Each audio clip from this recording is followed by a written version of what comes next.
So you're ready to buy your first property, but there's just one little problem. You need a deposit in order to get a home loan from the bank. But property prices are so expensive and you can't rely on the bank of mum and dad. So what are you gonna do? Don't worry, I got you. Here's a guide on how to save a deposit for your first home fast. So the first step is to set yourself a goal. Speaking of goals, one of my goals is to get 10% of people who watch my video to like the video. So make sure you tap the like button below and subscribe to this channel for more videos about investing and personal finance. So when you're setting yourself a deposit goal, check out and see how much properties are actually selling for. Look at the recently sold sections on real estate websites, and this can give you a guide of how much properties are selling for. And I'm not gonna lie, looking at how much properties are selling for is really humbling. You quickly start to realize that you may not be able to buy that fancy house in the fancy suburb on the water with a pool, sauna and gym and solar panels on the rooftops. But you know what? We're saving up for our first property, so we have to be realistic. Maybe we might not be able to afford that house right now because it's not within our means,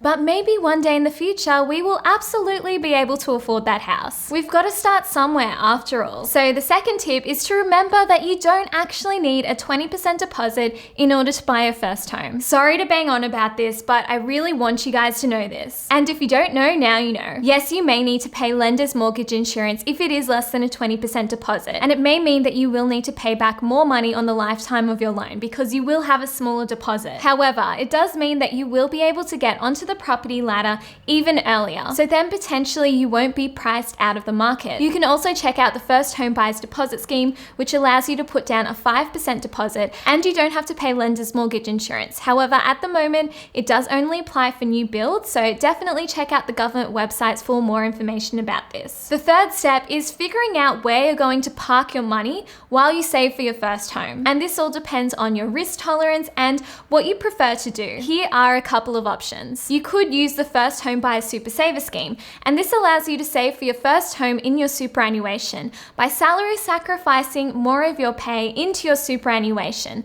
And you can withdraw these extra funds that you have salary sacrificed in order to purchase your first home. The benefits of doing this is you're literally paying yourself first because your employer will be salary sacrificing part of your pay into your superannuation, so you won't get tempted to spend it or YOLO it on Dogecoin. And it also allows you to save on tax as well, because superannuation is only taxed at 15%. However, some of our marginal tax rates are from 30% up to 45%. And I highly recommend just checking out the government websites because these rules are changing all the time. And there are so many schemes out there to make it easier for first home buyers to jump into the market. You could also save for your first home in a high interest savings account. I currently bank with 86-400 and also Westpac because they have really good interest rates on their savings accounts, and I have some links in my description below if you would like to check out those banks for yourself. If you're not in Australia, there are so many other bank accounts that you can also take advantage of, so highly recommend doing some research on high interest savings accounts. You could also invest your money, however this is really risky because obviously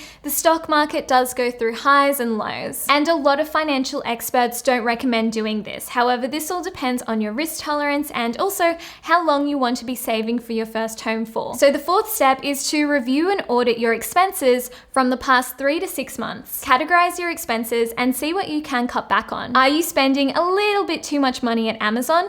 Don't worry, we've all been there. At least you're one step closer to saving more money because you know which areas you can cut back on. And I have a link in my description below to WeMoney, which is a free app that you can use to track your expenses. And if you sign up using this link, we both get a free $5. So the fifth tip is to save money. Saving money is not very sexy, but it's gotta be done if we wanna buy our first property. Here are some tips on how you can save money fast. First tip is to review your phone, internet, and electricity to make sure that you're getting a good price. Another tip is to get family subscriptions for Spotify, Netflix, or KO. You could also negotiate your gym membership and your insurance to save a bit more money each month. You can also check out free apps like Fuel Map, which can show you the cheapest places to buy petrol. You could also try doing board game nights at home with your friends instead of going out to expensive bars and restaurants. If you want to take a bit of time to yourself to recharge your batteries, you could also do some really cheap activities like going camping. And you can also save money by shopping secondhand by going to op shops,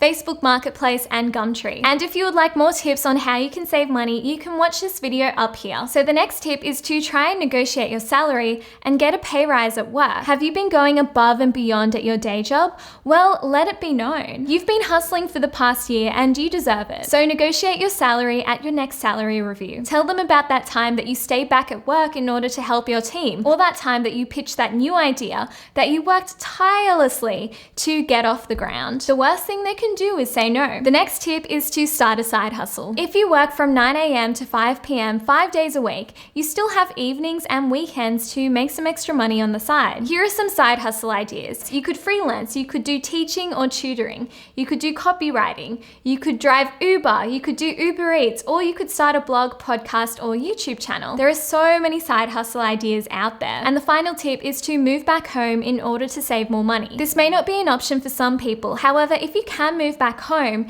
you can save a lot of money for a deposit for your first home. And I would love to hear from you guys. Where do you guys live currently? And how are you saving for your first home? Let me know down in the comments below. So those are some tips on how to save a deposit for your first home. Thank you so much for watching this video. If you did like this video, make sure you give this video a like and subscribe to this channel for more videos about investing and personal finance. I'll see you in the next video.